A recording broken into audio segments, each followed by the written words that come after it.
देश का। और LIC का पैसा, जनता का जो पैसा आता है वो बड़ी बड़ी योजनाओं में इस्तेमाल होता है, बड़े बड़े प्रोजेक्ट उसमें बढ़ते हैं सरकारी। उस LIC को निजी हाथों में बेचा जा रहा है, कुछ विदेशी कंपनियों के हाथों बेचा जा रहा है, कुछ देशी कंपनियों के हाथों बेचा जा रहा है। और बीमा उद्योग में बहुत सी प्राइवेट कंपनियां जो आपका बीमा करके भाग जाएंगी, कोई जिम्मेवारी नहीं लेगा, इस तरह की कंपनियां अनेकों आ रही। तो ये सारा क्षेत्र जो है सार्वजनिक क्षेत्र, देश की संपदा वो पूरी तरह से पूंजीपतियों के हवाले कर, और उनका एजेंडा एक ही है। वो कहते हैं उनका जो असली एजेंडा है वो धर्म आधारित राष्ट्र बनाना चाहते हैं, एक धर्म के लोगों का राष्ट्र बनाना चाहते हैं। जैसे पाकिस्तान इस्लामिक राष्ट्र है, कई इस्लामिक राष्ट्र हैं। जिस तरह तालिबानियों ने कह दिया हम इस्लामिक, हमारा धर्म इस्लामिक है, देश का धर्म, लेकिन हमारा देश ऐसा नहीं था। पाकिस्तान जब 1947 में अलग हुआ, उन्होंने अपने आप को इस्लामिक राष्ट्र घोषित कर दिया, लेकिन हमारे नेताओं ने कहा कि हम एक धर्म आधारित राष्ट्र नहीं बनाएंगे। हमारे देश में अनेक धर्म है, अनेक जातियां हैं, अनेक संस्कृतियां हैं, अनेक पहनावा है, रीति रिवाज अलग अलग हैं। हमारा संविधान ऐसा होगा कि सबका देश होगा, किसी एक कम्युनिटी का देश नहीं होगा। और हमारा देश किसी भी धर्म का पक्ष नहीं लेगा, किसी का विरोध नहीं करेगा। धर्म एक व्यक्ति का अपना मामला है। राज्य के सामने हर व्यक्ति, चाहे वो किसी जाति का है, किसी लिंग का है, किसी क्षेत्र का है, कोई भाषा बोलने वाला है, कोई धर्म को मानने वाला है, वो सब राज्य के सामने नागरिक हैं। नागरिक की हैसियत से राज्य उनकी सेवा करेगा।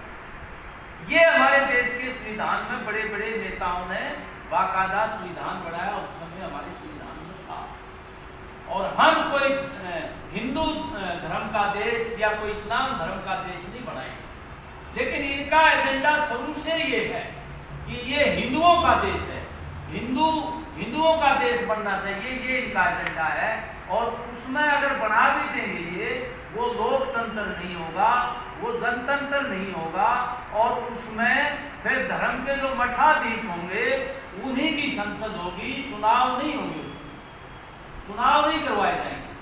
और उसमें आवाज उठाने का जो फंडामेंटल राइट है, आज हमारे बोलने का अधिकार है, देश के किसी कोने में रहने का अधिकार है, कोई भी भाषा बोलने का अधिकार है, किसी भी धर्म को हम अपना सकते हैं, छोड़ सकते हैं, कोई किसी धर्म को ना माने वो भी नागरिक है। ये तमाम अधिकार, यूनियन बनाने का, एसोसिएशन बनाने का अधिकार है, हमारे विचार एक्सप्रेशन करने का अधिकार है, हमें अपनी आवाज उठाने का अधिकार है। ये अधिकार फिर धार्मिक राष्ट्र में नहीं, तानाशाही होती है उस धर्म के लोगों। और ये जो मनुवाद था हमारे देश में, वर्ण व्यवस्था थी, पहले चुनाव नहीं होते थे, राजे रजवाड़े होते थे, उसी तरह से ये मनुवाद दोबारा लाना चाहते हैं, जो हमारे देश में सदियों सदियों से जो महिलाएं हैं, दलित हैं, अल्पसंख्यक हैं, पिछड़े लोग हैं, जिनकी उपेक्षा होती रही, संविधान बनने के बाद, आजादी मिलने के बाद उनकी तरफ कुछ सरकारों का ध्यान गया, ये तमाम चीजें खत्म हो जाएंगी। और वो बड़े बड़े मनुवादी जो वर्ण व्यवस्था, उसकी तानाशाही, ये है उसका कुल मिलाकर। और ये उसी दिशा में बढ़ रहे हैं, उसी दिशा में बढ़ रहे हैं। और अभी जो ये माहौल बना रखे आप देख रहे हो, एक औरत कोई किसी धर्म के बारे में बोलती है, उसके खिलाफ धाराएं लग जाती है, उसकी अरेस्टिंग नहीं होती। उसी तरीके से एक अल्पसंख्यक का पत्रकार है, वही धारा लगा दी, उसको जेल में डाल दिया, उस महिला को जेल में नहीं डाला। अभी हमारे सुप्रीम कोर्ट माननीय उच्चतम न्यायालय के जो खंडपीठ है, जिसमें श्री सूर्यकांत जस्टिस हैं और एक जस्टिस और हैं, उनके पास वो लेडी गई थी और उसने कहा कि मेरे सभी केस इकट्ठे कर दो, मेरे खिलाफ धाराएं होगी, मेरे जीवन को है सुरक्षा है, मुझे खतरा है। तो जजों ने कहा कि तुमने देश को खतरे में डाल दिया, तुमने पूरे देश को खतरे में डाल दिया और एक विशाल मतलब जहरीला वातावरण तुमने बना दिया, तुम हकदार नहीं हो सुरक्षा के, जाओ तुम एक ही जगह दूसरे कोर्ट में जाओ। और रिट याचिका उसकी खारिज कर दी, और उसी की वजह से ये माहौल पैदा हो रहा है पूरे देश में। उदयपुर की घटना जो बहुत मार्मिक घटना है, वो इस जहरीले माहौल का ही परिणाम है। और एक वो जो अमरावती में घटना हुई है कोई केमिस्ट का जो है, और ये इससे पहले भी भीड़ ने गाय के नाम पर, मांस रखने के नाम पर कितने कत्ल लोगों के किए। ट्रेन में यात्रा कर रहे अल्पसंख्यक का उसका कत्ल किया। ये माहौल बनाने की कोशिश की जा रही है। और हमारे प्रधानमंत्री एक शब्द भी नहीं बोलते।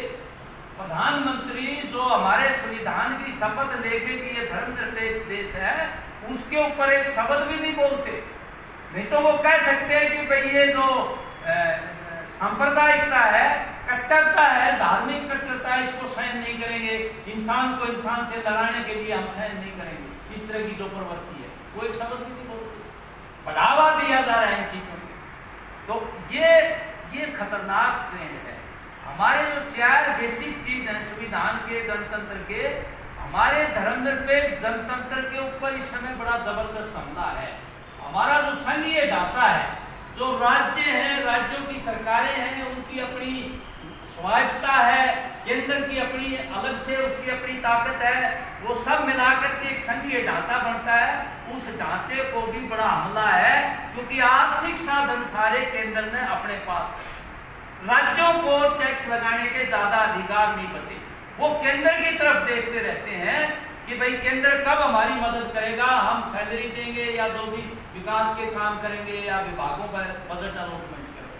सारी पावर केंद्र ने अपने पास रखी और राज्य एक तरह से नौकर की तरह से हो गए कि वो उनका बॉस है सेंटर, और वो जो देगा, दया मांगो, भीख मांगो, वो उसकी इच्छा होगी तो देगा।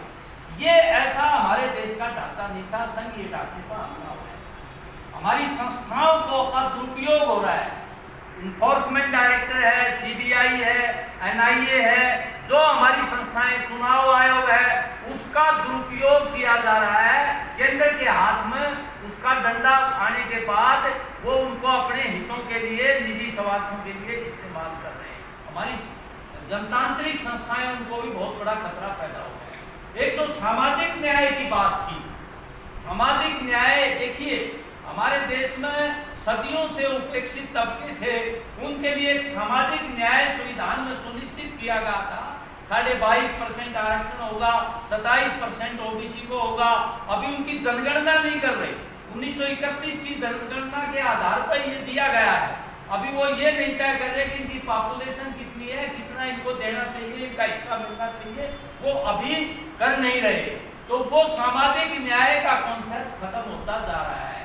आप देखोगे पब्लिक सेक्टर और ये सार्वजनिक शिक्षा, सार्वजनिक संस्थाएं, मेडिकल, सबका निजीकरण हो रहा है। तो ये प्रावधान जो संविधान में दिया गया था, ये इम्प्लीमेंट नहीं होगा। प्राइवेट लोग किसी को आरक्षण नहीं देंगे, चाहे वो दलित हो, चाहे वो बैकवर्ड हो, और चाहे कोई और खिलाड़ी हो, उसको वो आरक्षण, या विकलांग हो, उसको वो नहीं देंगे। ये ढांचा सारा सामाजिक न्याय का जो था हमारा, जो मिलता था लोगों को, वो उसको पूरी तरह से तहस-नहस किया था। और चौथा हमारा है कि जो हमारी जो आर्थिक संप्रभुता है, आर्थिक जो आजादी है, उसके ऊपर हमला है। आर्थिक आजादी के ऊपर आप देखोगे सारा सब कुछ प्राइवेट कर रहे हैं, लोगों के अधिकार छीने जा रहे हैं, रोजगार का अधिकार छीन लिया। अब देखिए सेना में आ गया कि आपको 4 साल के लिए भर्ती करेंगे, आपको ना पेंशन मिलेगी, ना आपको ग्रेजुएटी मिलेगी, ना आपको मेडिकल मिलेगा, ना कोई छुट्टियों का पैसा मिलेगा, और 4 साल के बाद 25% को रखेंगे, 75% को बाहर करेंगे। कौन से होंगे 25%? क्या क्राइटेरिया होगा? और उसमें ट्रेनिंग भी आ गई। मिलिट्री में तो लगातार ट्रेनिंग देते हैं सैनिकों को, रिफ्रेशर कोर्स करते हैं, तब जाके वो दुश्मन का मुकाबला करते हैं। 4 साल में जो आएगा, उसके जो ने रोजी रोटी की चिंता की तलवार लटकती रहेगी। उसके परिवार का क्या होगा अगर वो कहीं युद्ध में या कोई कैजुअलिटी में मारा गया, उसको कोई पेंशन नहीं, कोई ग्रेजुएटी नहीं, तो वो अपनी चिंता करेगा, परिवार की चिंता करेगा कि देश की चिंता करेगा? तो इस तरह की ठेकेदारी प्रथा सेना में भी जो है लागू करती है। ये इरादे इनके ठीक नहीं है। एमएलए एमपी एक दिन बन जाए, तनख्वाह मिलेगी, पेंशन मिलेगी उसको। सैनिक 4 साल सेवा करेगा, उसको पेंशन नहीं मिलेगी, उनको रोजगार नहीं मिलेगा। अब भाजपा के जो बड़े बड़े नेता वो कहते हैं हम दफ्तरों में रख लेंगे, इसको सिक्योरिटी गार्ड रख लेंगे, ये तो उनकी भाषा है। एक मंत्री बोलता है जो हमारे भिवानी जिले के हैं, वो बोलते हैं कि कौन कहता है इनको सेना में भर्ती, मत आए, देश की सेवा करेगा उसके मन में होगी वो आएगा, और खुद 6 महीने बकाया थे नौकरी के, सुप्रीम कोर्ट में चले गए। तो ये हायर एंड फायर की नीति, श्रम कानून खत्म कर दिए, मतलब है आप 12 घंटे काम दो, न्यूनतम वेतन भी ना दो, छुट्टियां भी ना दो, पेंशन भी ना दो।